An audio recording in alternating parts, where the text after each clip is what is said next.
What is up, guys? My name is Blessing Kumbu. Welcome back to my YouTube channel. So today's guest needs no introduction, but she deserves one anyways. A mother, a wife, a sister, a mentor. She's a surgeon, a researcher, and a leader, and one of the most important voices in global surgery in the African continent and beyond. She has asked a question that not a lot of people ask, which is, why do so many people die from fixable conditions simply because they couldn't access a scalpel and a safe theater? She has not only answered this question, but she has dedicated her life and her entire career towards addressing this question. So guys, help me welcome the outgoing head of global surgery at the University of Cape Town, Prof. Salome Maswime. Thank you so much, Blessing, for having me today. Thank you so much, Prof. How are you today? I'm good. Very happy to be here. Thank you. So before we get into the question, we just like doing like a nice icebreaker just to break the ice, and then we can get into serious business. So I'm just going to read some statements. Okay. Some of them are quite strong opinions, and you just tell us whether it's myth or fact and give a reason. Okay, cool. Global surgery is just about sending doctors to poor countries. Myth or fact? Myth. So it's about improving access to surgery, and that's strengthening surgical systems, not just sending doctors to other countries to do it. Cool. African institutions will never produce world-leading global surgery research. Myth or fact? Myth. We are producing some of the best research in global surgery right here. Cool. Africa will never be able to solve its own surgical crisis without Western aid. Myth. We understand our systems better, we understand our struggles better, and we have what it takes to sort out our own challenges. Nice. Africa doesn't have enough surgeons to make global surgery viable. It's a tricky one. That's a tricky one. That's a tricky one because on one hand, we could say it's a fact, the fact that we don't have enough surgeons in Africa for Africa. But global surgery isn't always about surgeons. It's about the entire team, from the nurses, the managers, everyone that's involved in surgical services. Okay, cool. Okay, so now with this one, I'm going to read a statement, then you finish the statement. Okay. The opinion about global surgery that irritates me the most is? It's people thinking that it's something run from high income countries and that it's not about us. Global surgery is very much about us, and it's about us finding local solutions to a global problem. Okay, cool. Two more. If global surgery had a theme song, it would be? Save the world. Nice, that's a good one. Okay, last one. The one thing people always get wrong about global surgery is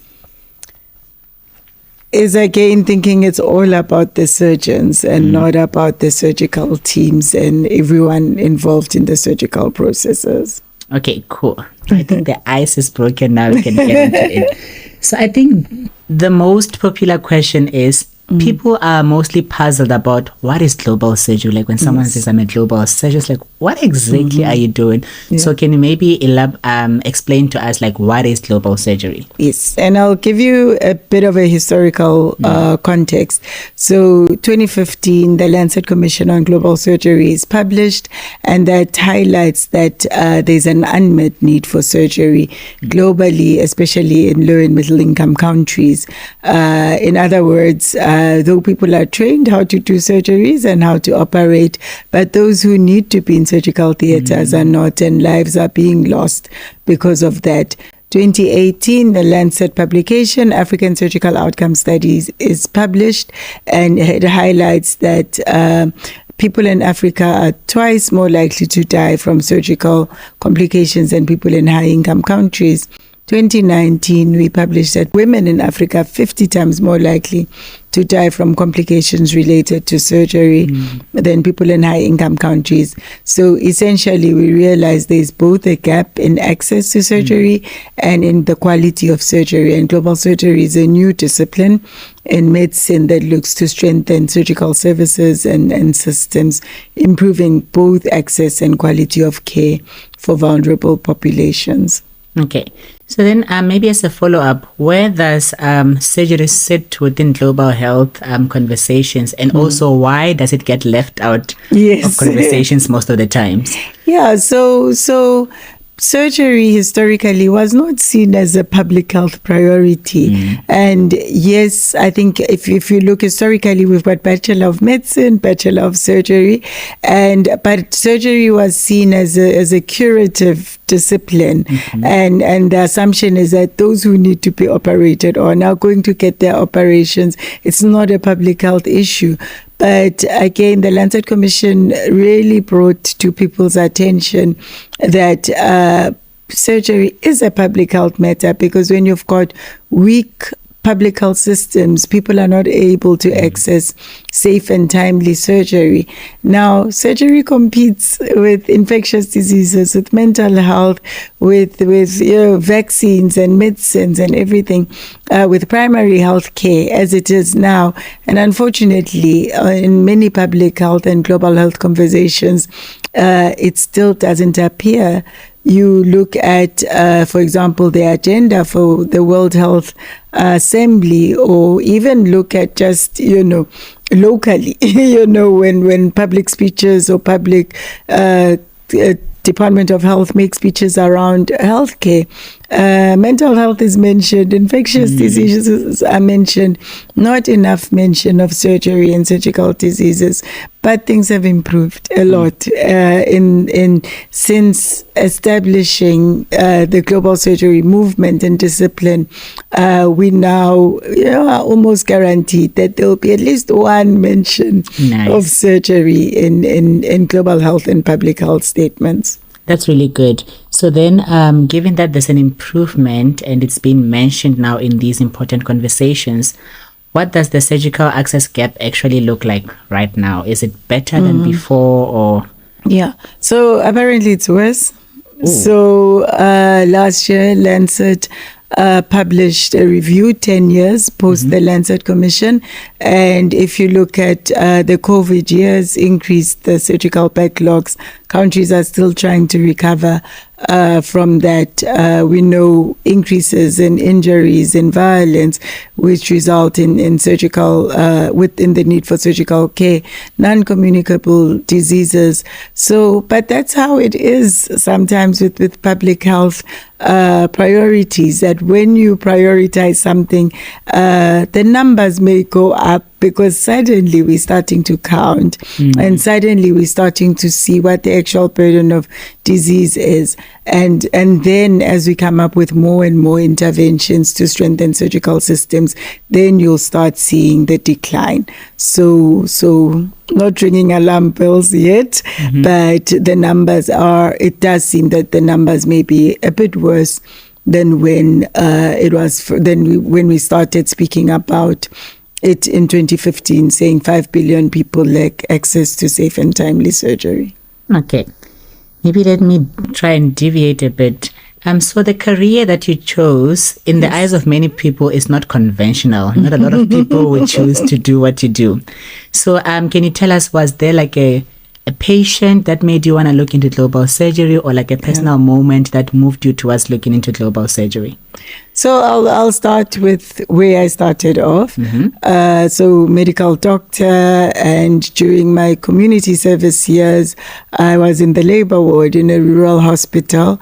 It was at that point that, I've had my first experiences of maternal deaths and both stillbirths. And it was two particular deaths that were related to cesarean sections, the delay in receiving timely access to care, and 2 women lost their lives. And at that time, quite young, naive, I decided I was going to specialize in obstetrics and gynae. And I thought, it was all about increasing your own knowledge in terms of if you want to become a better doctor. And so I specialized, became an obstetrician and gynecologist.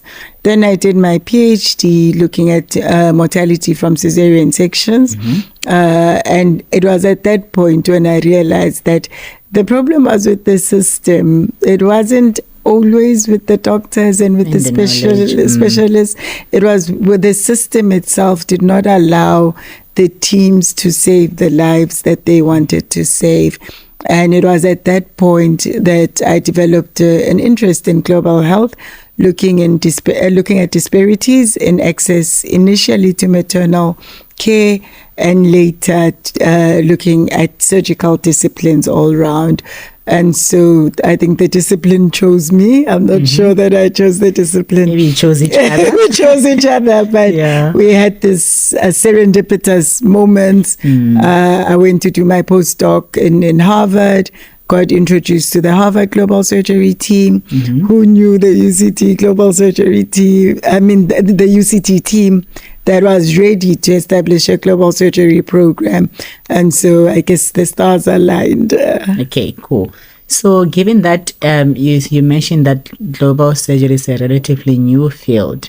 So as you stepped into it, did you have any like role models that you look up to, or you had to be your own role model? No, certainly not. I did not need to be my own role model. I think there are a number of people that inspired me and influenced me. Firstly, my PhD supervisor, Professor Eckhart Buchmann, he is an obstetrician and gynecologist, but who had also studied public health and epidemiology. And so I was mentored and trained under him. And I guess my own interest in public health started working with him. Professor Bruce Bickard, who was at UCT, is now at Oxford. He started the African Surgical Outcome Study. He started the African Perioperative Research Group.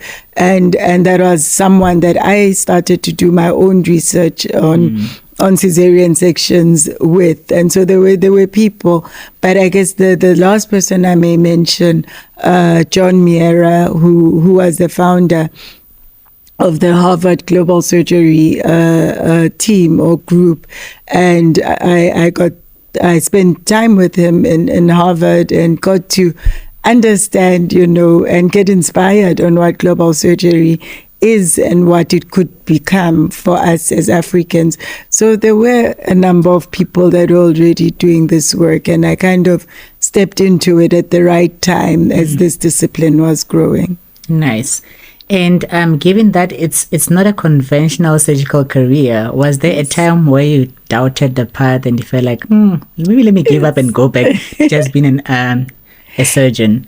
Yeah, so it was a risk. Yeah. I'll be honest, it was a risk because I was a fully fledged obstetrician and gynecologist running a labor ward, running a high care in a very busy hospital in South Africa.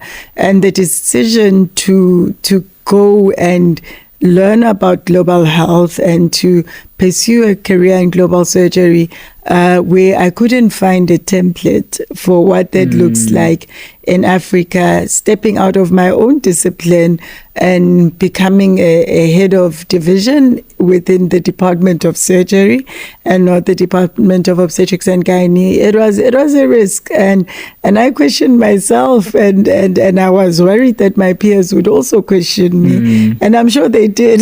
I'm sure they still do. Exactly, but it was a risk worth taking, and I think I always looked at if this works, we will make a big difference for the world, and even if it doesn't work, we'll still make some difference. Yeah, that is true. Okay, cool.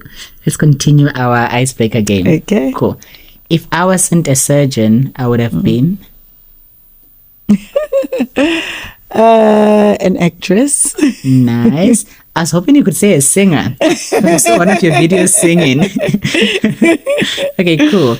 What Africa needs more than foreign aid in surgery is leadership. Leadership, health systems leadership, clinical leadership investment in training leaders is the most important thing as far as I'm concerned. Okay. The next generation of African surgeons needs to understand that they are only as good as the health system that they work in. And they need to appreciate that health system strengthening is also something that they can participate in. Okay. Myth or fact. To be a great surgeon, you have to be emotionally detached. Oh, myth. Complete myth, because you need to care about your patients, you need to care about the communities that you live in, you need to care about the people that you work with. Okay. I don't know how you're going to feel about this one. You have to sacrifice your personal life to succeed in surgery. Myth or fact? Myth. Myth. And that is what was told to many of us as women, that don't go into a surgical discipline because you can't have a life, and that's the end of your life, and you won't be able to have children and get married and have a family. But I think many of us have shown you that we can do this and still have good, healthy families. We can't be everywhere at the same time, but we can be good surgeons and good mothers and good wives at the same time. True. You are literally the epitome of that. True. Okay, cool. Last one. African women are the backbone of this continent, but are rarely given the credit. Myth or fact? That's a fact. So, womandla to that. I think African women possess a lot of wisdom and a lot of answers and solutions to what Africa needs. But African women are not always recognized or appreciated for the contributions that we bring. Okay, cool. So maybe let's then deviate to you coming to UCT in, was it 2018 or 2019? 2019. 2019, cool. Yeah. So can you now that you've established like a department of global surgery, so can you walk us through like what does global surgery look like here at UCT and what the division does? Yeah, so we established the division of global surgery. It sits in the Department of Surgery, but it's a multidisciplinary division working with 5 departments. So it's surgery, obstetrics and gynecology, anesthesia, family medicine, and public health. And so that's the consortium of departments that cover global surgery. What does it look like? Education, research, and of course academic citizenship or social accountability. From an education perspective, which is the strongest, we've got 4 main programs. So we've got an MSc in global surgery, a PhD in global surgery, an MPH with specialization in global surgery, and that is the first MPH of that nature in the world. And then we have an executive leadership course in global surgery, which runs through the Graduate School of Business, and also the only surgical program that runs through a business school at the moment. And then we also teach undergrads. So in the 5th year and 6th year, we give lectures to introduce them to the global surgery concepts. Then we do research. And we've got about 5 different research groups within the division, one on data science for injuries, stillbirths and maternal health, we've got five groups. We also have a WHO collaborating center on integrated clinical care. So there's quite a lot. And then global surgery in action. Those are our programs and projects that really look at strengthening surgical services. We look at capacity building, especially for clinicians. So we've got an anesthesia launchpad program, a burns care program. We also look at policy engagement quality improvement and community engagement as well. So that is doing quite a lot. The breadth of what we do. Nice. No, it's quite amazing. I think what I like is that you mentioned that global surgery is multidisciplinary, and in you describing it now, we can see like it's very multidisciplinary. Okay, so in your time being the head of global surgery here at UCT, what are you most proud of? I think establishing the last two programs that I told you about, the MPH with specialization in global surgery, as well as the executive leadership. And because those are completely new programs, we also had to figure out the curriculum for this and what it will mean to the world. And so there was a lot of thinking around, you know, from my PhD where I identified a problem to how do we solve this problem? And I think a big part of the first few years in UCT were about how are we going to solve these problems beyond speaking about them, but as a team, and also, of course, with our other collaborators from different parts of the world, we're able to design and develop a curriculum that really speaks to strengthening surgical systems in Africa. And so today, someone can learn how to design and implement a surgical system strengthening program, and you've got the tools for it. Nice. It's sort of like your journey from your PhD to now build like an SOP of how people can approach surgical problems. Okay, so what has been the hardest barriers to moving the needle on surgical access in South Africa? So it all goes back to systems. At the end of the day, everything is about systems. Interestingly, many of the African countries now have got surgical policies and surgical strategies, but South Africa doesn't, you know. And I also chair the surgical technical working group for South Africa. So I'm also part of the problem that we haven't succeeded in doing that. But I do think that, you know, if we really want to improve surgical care, we need to also start at policy level. There needs to be an alignment that this is a priority for the country. And then, as we've seen with other countries, their treasuries start releasing money as well towards strengthening surgical services and programs, surgical training, human resources for surgical care. And so in South Africa, before we can run small interventions across provinces, etc. But if at policy level we haven't fully prioritized it, then we're not sure what are we working towards. And so I think the real gap is more at a decision making and a prioritization level, because that will unlock then the interventions that follow. I think that is important because policy sort of acts like a foundation, and it will be easier to build a house with the foundation. Absolutely. Okay, cool. As we continue our game. African women don't belong in surgical leadership. Myth or fact? Complete myth. Complete myth. We are leading. You can see it. Cool. The greatest threat to a woman's ambition is not the system. It is the people closest to her. Myth or fact? Sure. I think it's a fact. I actually think it's a fact because and as a leader, part of your role is to change the systems. So we do walk into systems that are completely wrong and need to be shifted. But I think a lot of us as women would have struggled with imposter syndrome, with discouragement and being told, you're not a leader, or not now, not yet, not you. And having a strong support system that believes in you and motivates you actually unlocks a lot of your potential. So, yes. Fact. A woman cannot be fully devoted to her faith, her marriage, and a career all at once. Something always has to give. Myth or fact?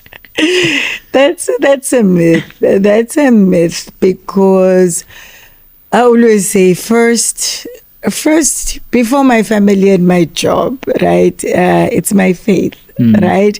Because that's where I believe I was born for a reason.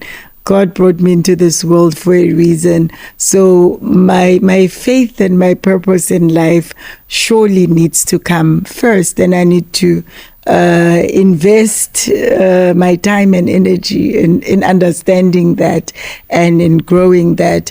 But before I'm the head of global surgery, I'm a mom, I'm a wife, and that needs to take priority, and I need to do that.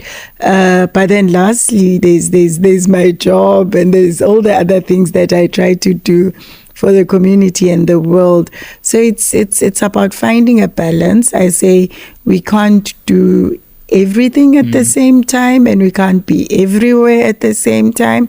But surely I can wake up at home in the morning and be with my family and spend my day at work and still find time to pray and to worship and whatever else. Can't do it all at once, but I can find time for all of it. Find a balance. That is true. Behind, I think I'm going to like this one. Or maybe hate it. Let's see. Saying behind every successful woman is a partner who had to compromise. Myth or fact? It's a fact. It's a fact. I mean, so many times I travel, I leave my family. My family has sacrificed for me to be here, to do the things that I want to do. When my husband wanted to do his PhD, he was like, I think, do your PhD now, and let's support you. I've traveled, left my kids with my husband to look after, gone across the world, and just trusted that he was going to be able to do it and manage it. Last year I took 4 months. I took time off work and did a secondment. Left my husband with kids for 4 months, and he did it and he managed. So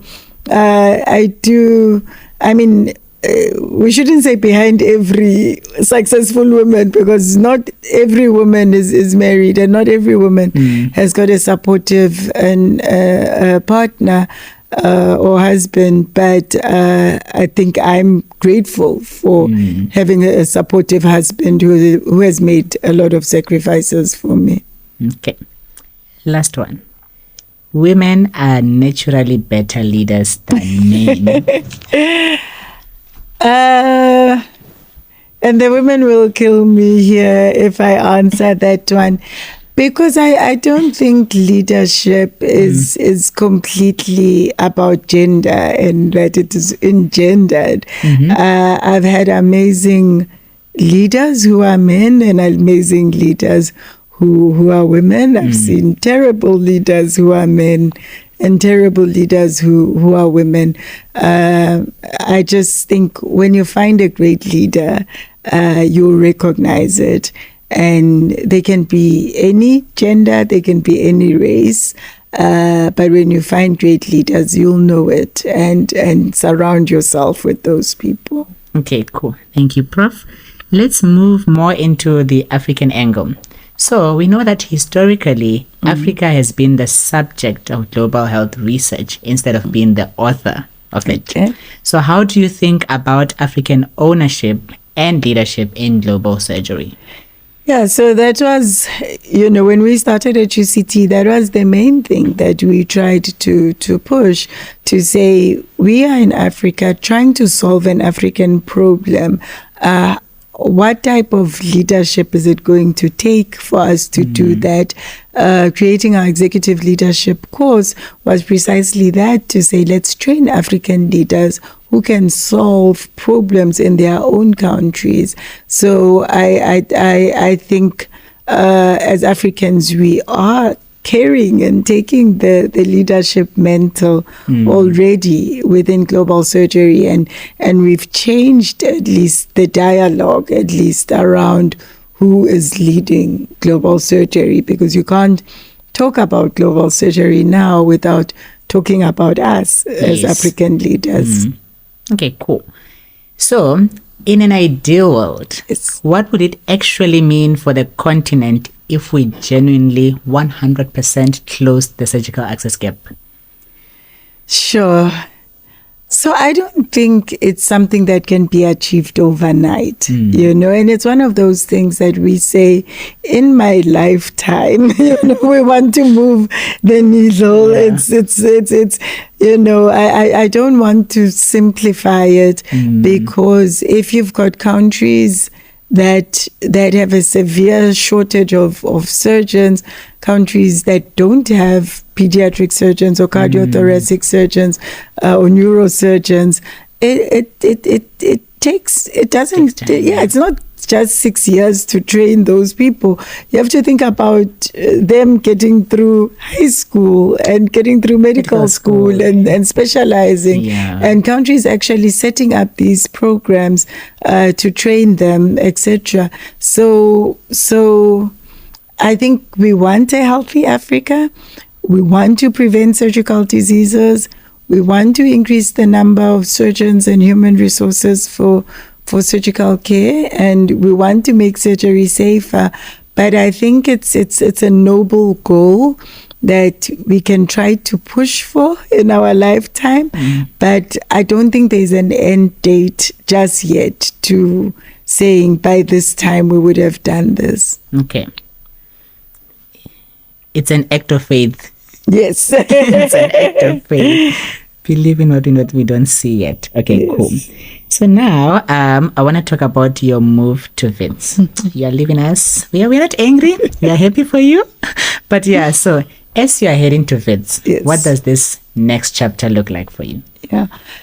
So I've been appointed by the Wits University as the head of the School of Clinical Medicine, or the medical school, to put it simply.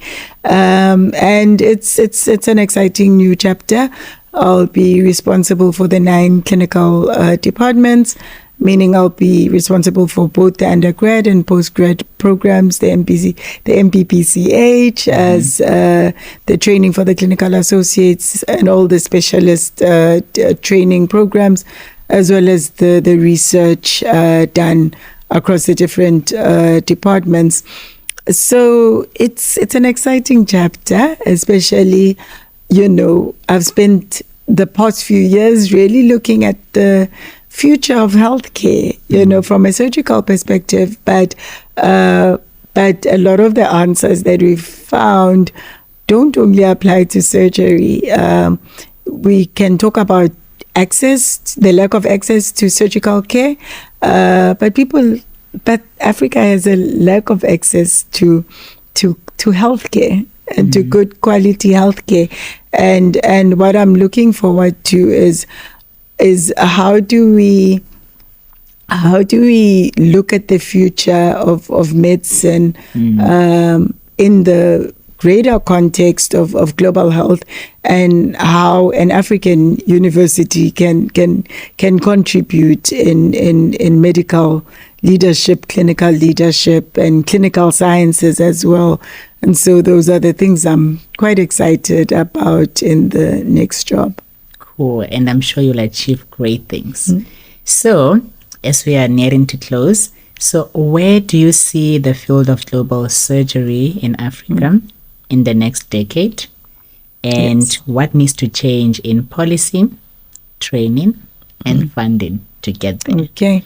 All right. So as you know, and as I've mentioned, my biggest investment in terms of effort has been on global surgery education, because I feel if you want to see a future, develop a pipeline, develop a pipeline, develop a program, develop academic training. Every discipline that made it through, they had to invest in education. Yeah. You couldn't just wake up and say, I'm going to deliver babies. They had to go through 4 years of training to become an obstetrician and gynecologist. That builds the pipeline, it builds the science, it builds the practice as well. And so I would love to see a lot more global surgery education and academic programs across the African continent. And whether they are embedded in a surgical program or they are standalone programs, it doesn't matter. But I think people who want to strengthen the surgical system need to get the education for it, and so I see a bright future. I think many of us, as sort of this first or second generation of global surgery leaders across the world, not just in Africa, because we've worked together, I think we've set a good foundation for education, research, policy and practice across the disciplines of global surgery, and we'll continue to support this work. But I certainly think there's a critical mass of people that want to strengthen surgical systems, and there's a template for them to follow, for them to do it properly. Wonderful. So, in closing, yes, you're going to get a bit personal. Okay. But cool. So, back to our game. Yes. Surgery is not for the faint-hearted and definitely not for a woman. False. That's a complete myth. We've seen excellent women surgeons who've got great hands, great minds, and great hearts as well. Cool. You cannot be a present mother and a world-class surgeon at the same time. That's a myth. That's a myth. I love my sons. I've got two sons. And what I love about my sons is the affirmation that they give me, especially my youngest one. They're like, Mommy, you are the best mom in the whole world. And that's the type of affirmation one needs as a woman. And they say it genuinely from the bottom of their hearts. No one's paying them to say it. So I know that we can still be great and present mothers whilst also serving the world with our skills and talents. Nice. Love is the most underrated factor in a successful career, myth or fact? Sure. Myth. Love is probably the most important ingredient, and it starts with loving what you do and loving yourself and loving the environment that you're in and the people around you. We do what we do from a place of love and a place of passion and a place of conviction. I think at the heart of everything that you want to be a success, there has to be a love for that thing. Absolutely. Love and marriage make you a better doctor. That one I don't know, because it doesn't apply to everyone, Let's say for you. For me, okay. Does my marriage make me a better doctor? Absolutely. Absolutely. I think, the teamwork, the lessons that you learn, being able to get advice for free on many things. Free of charge. Free of charge. Being able to go home and when you're stressed, complain to someone who listens to you without judging you. But also someone who will tell you when you're wrong and also pick out your blind spots without fear of, offending you and not being intimidated by you. So it's a team sport. Cool. The best part of being a wife and a mother while doing this work is? is celebrating the successes on both fronts together.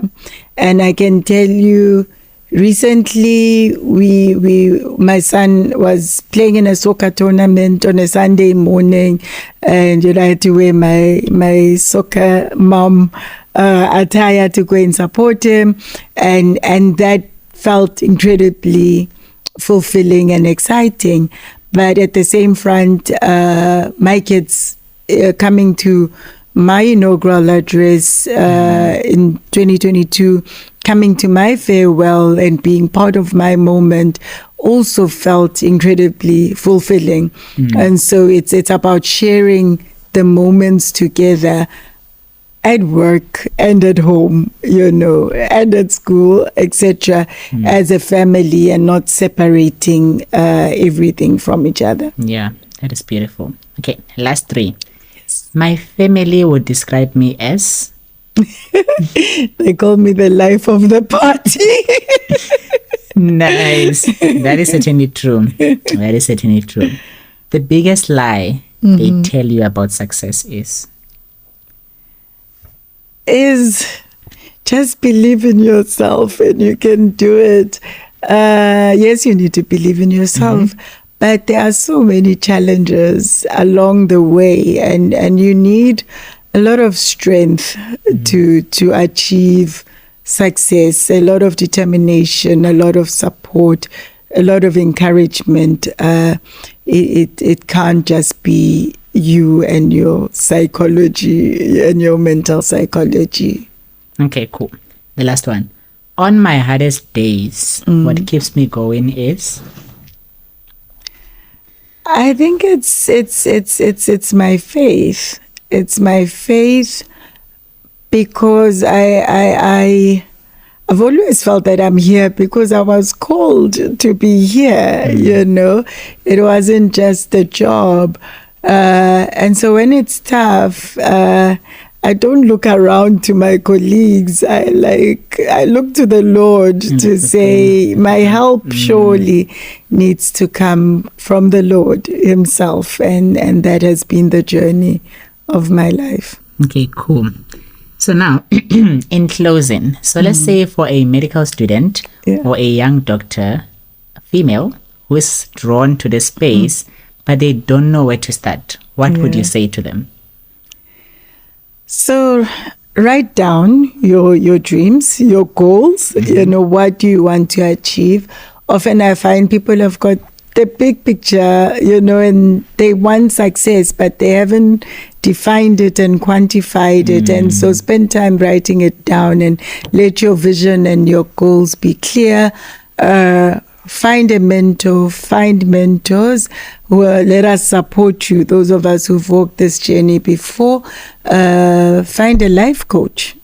Sometimes you need people that are going to help you unlock, what you have inside of you, and then find the enablers.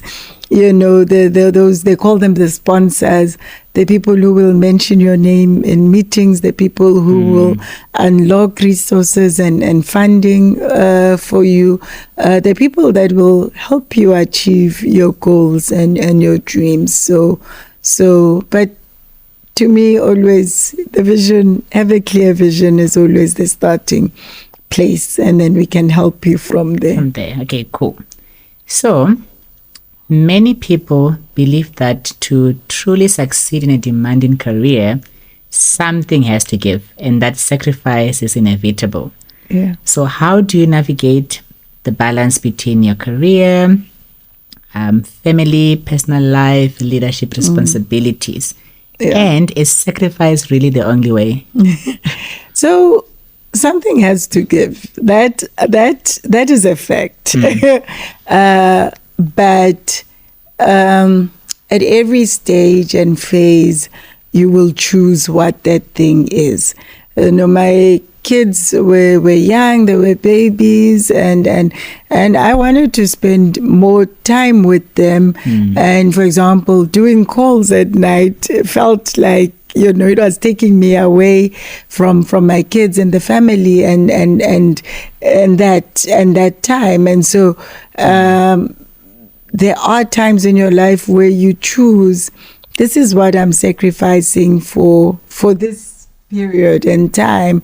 I'm my next job now, as a head of school, you're not going to see me running around the labor ward and delivering babies. I have bigger other responsibilities and yes, and responsible for all the disciplines, not just one.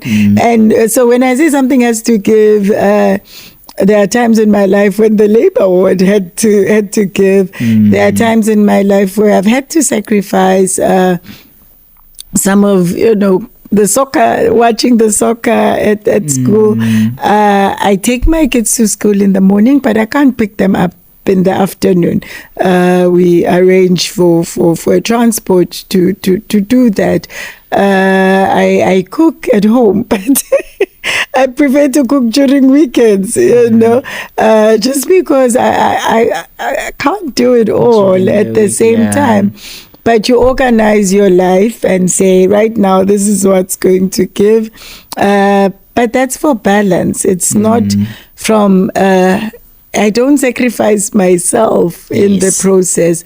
I sacrifice certain things that, it'll be fine. If my family misses a cooked meal from me, they'll be okay. Yes. Yeah. I think I love what you're saying, that you sacrifice certain things, because I think for a lot of people, we think that you have to sacrifice yourself. Yeah. Okay. It's our closing question. Okay. So, I'm going to ask you to look at that camera over there. And then, so if you could go back and have a conversation with the young Salome, who was just starting out, what would you say to her? Sure.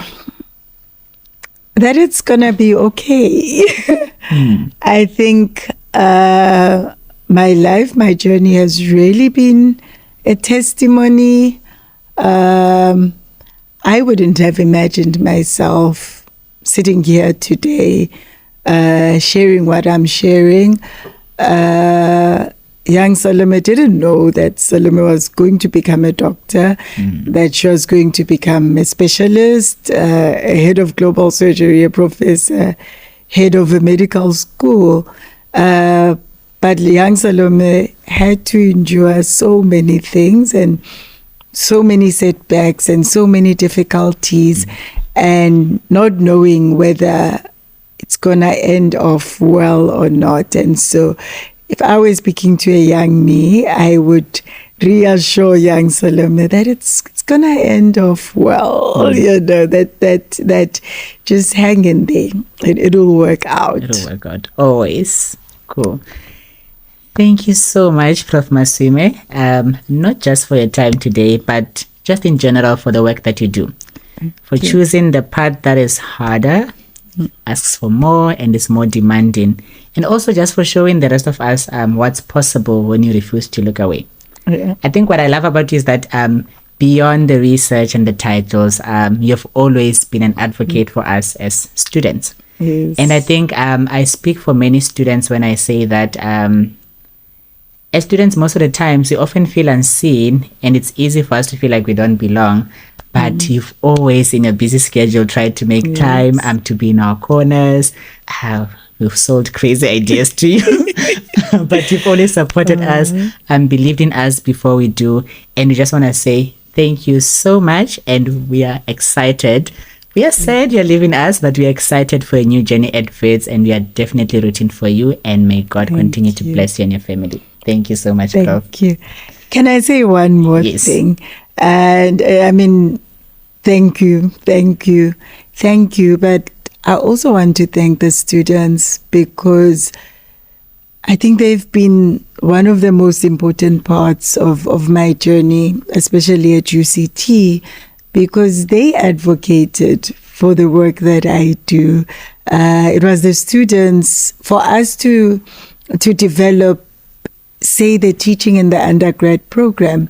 It was the students who said, we want you to teach us. We want this, and the students invited me to events, to speak at events before everyone else had invited me to speak at things. And so I do want to thank the students, because they may think it was all about me giving them, but they saw me and recognized me and supported me before other people did, and so I support the students also out of gratitude for the support that they gave me on this journey. So thank you. Thank you so much, Prof. Hey, we're going to give you a good luck hug. Oh, thank when you. I work, I'll give you a luck again. As a good luck person. Oh, thank you.